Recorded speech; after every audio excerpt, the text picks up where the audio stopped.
Hello everyone. So the topic of my lecture is the satellite working principle, Earth station technology.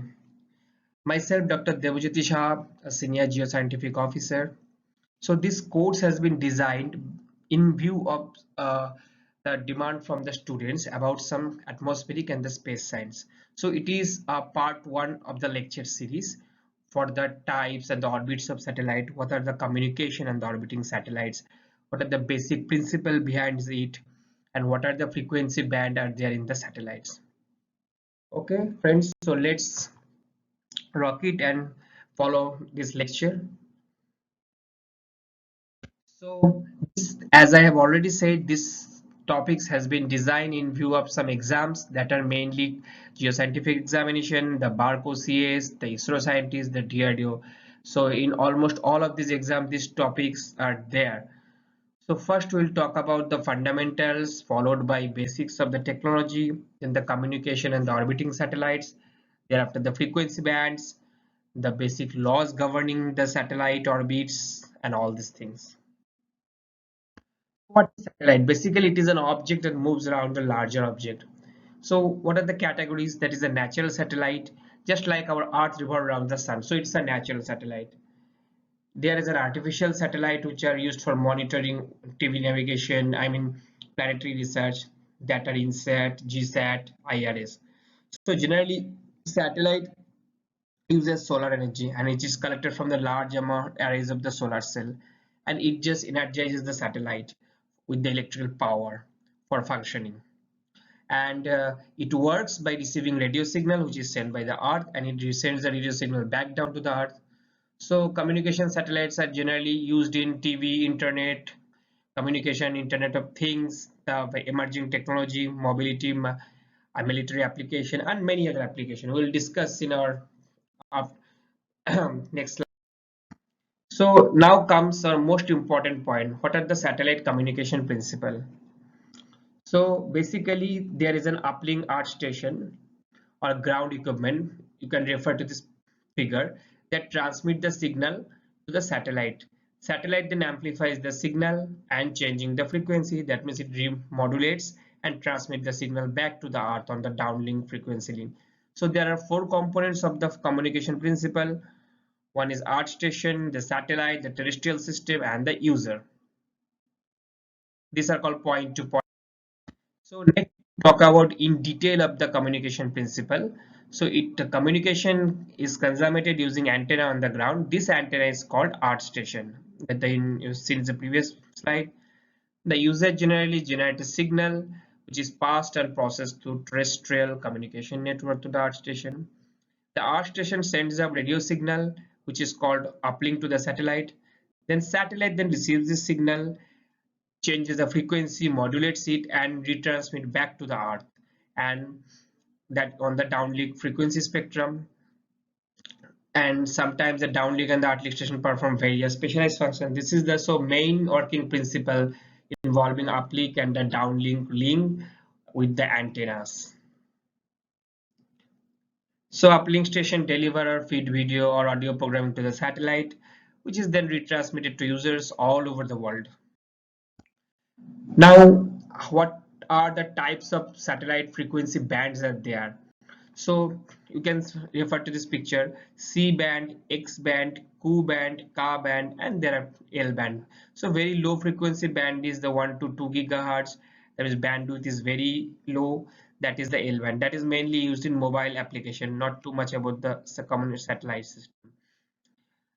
Thereafter, we can see there is a C band is there. That bandwidth is 4 gigahertz, I mean 4 to 8 gigahertz. It is having lower transmission power because the low bandwidth. Then X band is having the frequency of 8 to 12 uh, gigahertz. So it is also having same bandwidth. Q band, that is 12 to 18 gigahertz. It is having higher transmission power due to higher bandwidth and over the smaller geographic area, and it can be received with small ground equipment. And talking about the last band, K band, you can see this is a huge large bandwidth. 20, 40 minus 26 means for around 14 gigahertz. It is offering higher transmission power and high bandwidth service. So like high speed internet, video conferencing, multimedia application is used. The most important point is that the most commonly bands for the satellite communication is C band, that is Q band, and there is a K. So satellite, as I have already said, satellite can be rotated around the Earth, and there are various paths that satellite can follow that are called orbits of the satellite. So you can see there's an inclined elliptical orbit, there is a circular orbit, and there is a polar orbit and equatorial orbit. So when you are talking about the orbits and the types of the satellite, there are mainly three orbits. There's geostationary orbit, there is a medium Earth orbit, there is a low Earth orbit. Talking in few words, you can say that whenever the satellite is in the geostationary orbit, the orbits rotate around the Earth at the same speed. So if there is any observer that is on the Earth's surface, they will see the geostationary satellite as appear stationary, and as they are positioned above the equator, so they do not have any footprint over the poles. Now if we can refer to medium earth orbit satellite, it is having an altitude of 7 km to 27,000 to 20,000 km. So it is above the low earth orbit and below the geostationary orbit. Generally communication satellites are put in the medium earth orbit. So they are often used for navigation and the positioning system, talking about their application.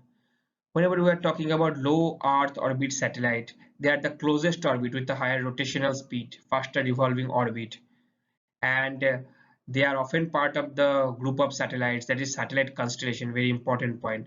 So they are used generally for that application, Earth observation, remote sensing, scientific research, and some communication.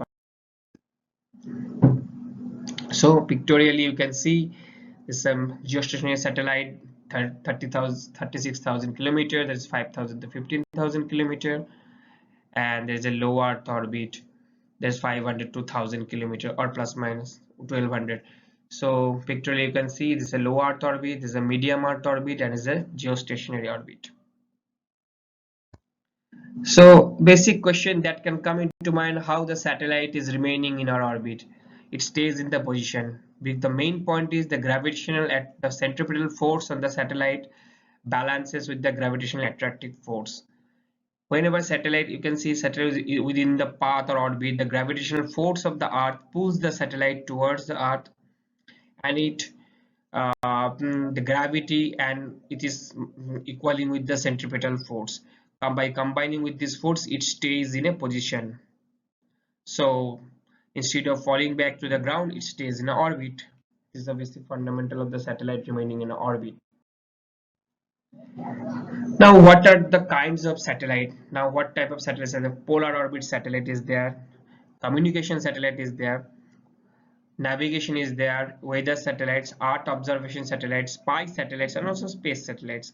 Talking about the example, you can say the satellite pass over the Earth's pole on each orbit, which is the Earth observation and the environmental monitoring.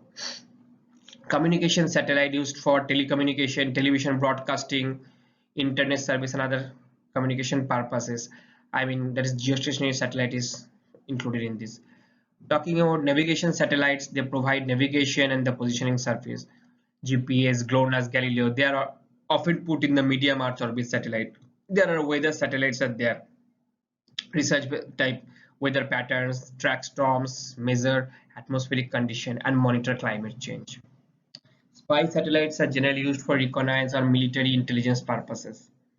Space satellites are equipped with telescopes or other instruments. They observe the celestial objects such as Hubble Space Telescope and the James Webb Space Telescope. So pictorially you can see the views of the satellite. This is the Earth station, the satellite is there, this is the Earth surface, the uplink station is there, there's a downlink Earth station is there, antenna. So it receives the signal from the uplink station and then retransmit back to the Earth, by which the communication is being carried out. So there are geostationary satellites, there's a footprint, first position, second, third, so they can cover the entire Earth, but they do not have any footprints over the poles. Now There are some pros and also the cons of the satellite communication. So what are the pros? It is a broadcasting. So it often helps in broadcasting. For broadcasting, we'll have one transmitter and there are multiple receivers. So it serves as a broadcasting link. So we have voice, data, and internet access everywhere. The communication can be done with minimal infrastructure and it is versatile enough. But talking about the cons, it is having higher cost of equipment. And the frequency spectrum is very limited, not too much bandwidth. There must be some electromagnetic interference, power line, terrestrial system. And the next thing is it is very susceptible to the environmental conditions, winds, rain, like that. This can disrupt the communication purposes. So this is the first so this is my channel, physics and geophysics learning. So if you really like this video and if it is helpful for your exam purposes, please do follow it. I will be there for the second lecture series with some satellite communication radar, so that it can help you for this type of exam I have already mentioned. Thank you very much.